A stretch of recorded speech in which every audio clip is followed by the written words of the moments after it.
Hello student, स्वागत है आप सभी का एक बार फिर से हमारे इस ऑफिशियल यूट्यूब चैनल में जिसका नाम है एज सोल सॉल्यूशन। मैं चंदन कुमार हाजिर हूँ आप सभी के सामने अपनी एक और नई वीडियो के साथ। सो गाइस, आज की इस नई वीडियो में हम बात करेंगे स्लेव डायनेस्टी के दूसरे रूलर यानी दास वंश के दूसरे शासक के बारे में, जिसका नाम है आराम शाह। जैसा कि आपको नाम से ही पता चल रहा है कि भाई आराम शाह, और इन्होंने अपना शासन बहुत ही आराम से किया, जिसकी वजह से जनता ने इन्हें बिल्कुल भी पसंद नहीं किया।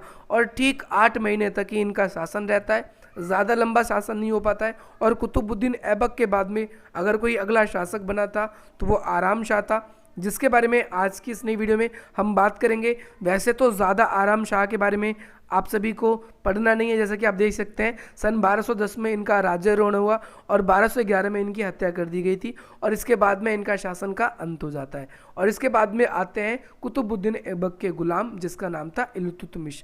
तो नाउ यहाँ पर हम बात करेंगे सबसे पहली चीज़ कि भाई आराम शाह थे कौन, क्योंकि इनको लेकर बहुत मतभेद थे।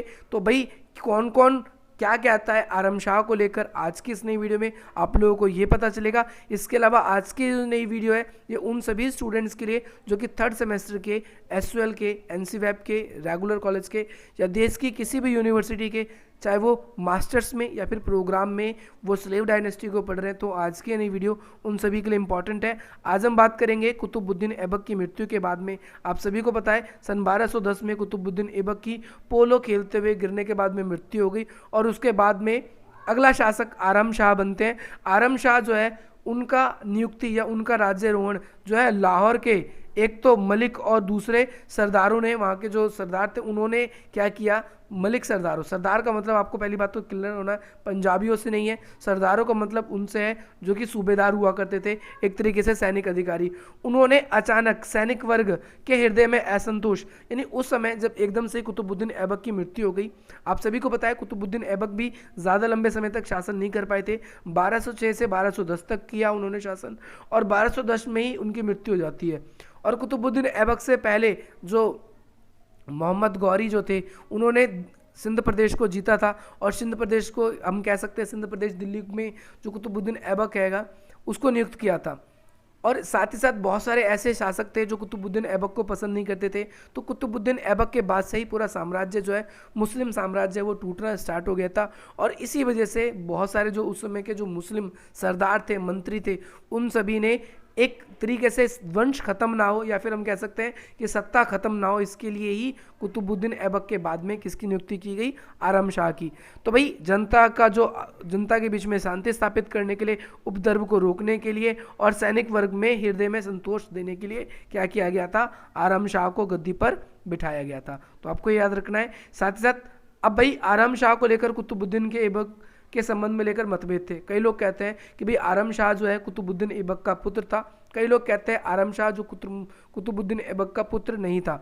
तो भाई इसके बारे में हम बात करते हैं। जैसे आपका मिनहाज उस सिराज, इनका क्या कहना है, उन्होंने इस बात का खंडन किया है। उन्होंने कहा है कि भाई कुतुबुद्दीन ऐबक का कोई पुत्र नहीं था, कुतुबुद्दीन ऐबक की 3 बेटियां थी, 3 कन्याएं थी, और आराम शाह को इसलिए शासन पर बिठाया गया क्योंकि उस समय चारों तरफ अफरा तफरी फैली हुई थी और शासन अव्यवस्थित रूप से नहीं चल रहा था।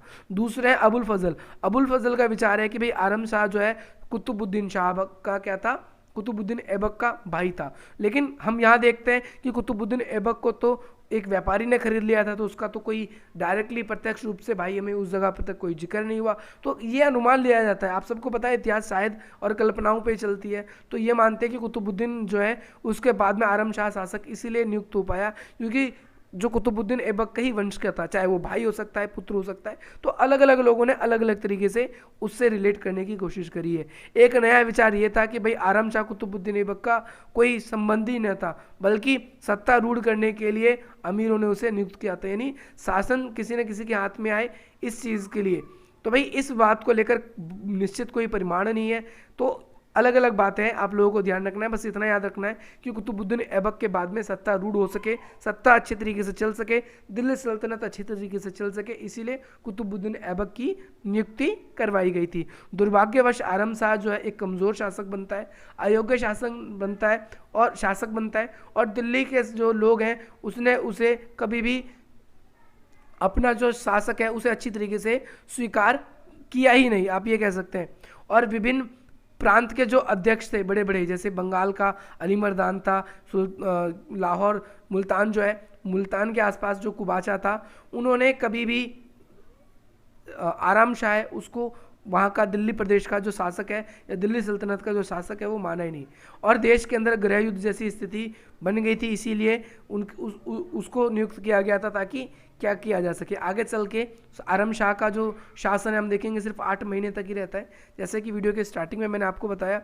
और दिल्ली के निकट ही इल्तुतमिश का आगे चल के नियंत्रण हो जाता है और उसकी आराम शाह की क्या होती है, हत्या हो जाती है, आराम शाह की मृत्यु हो जाती है। और इसी तरीके से कुतुबुद्दीन ऐबक जो है उसके बाद में हम देखते हैं कि भाई आराम शाह की मृत्यु होगी। अब इसके बाद अगला शासक जो है इल्तुतमिश है वो बैठेगा, जिसका पूरा नाम शमशुद्दीन इल्तुतमिश है।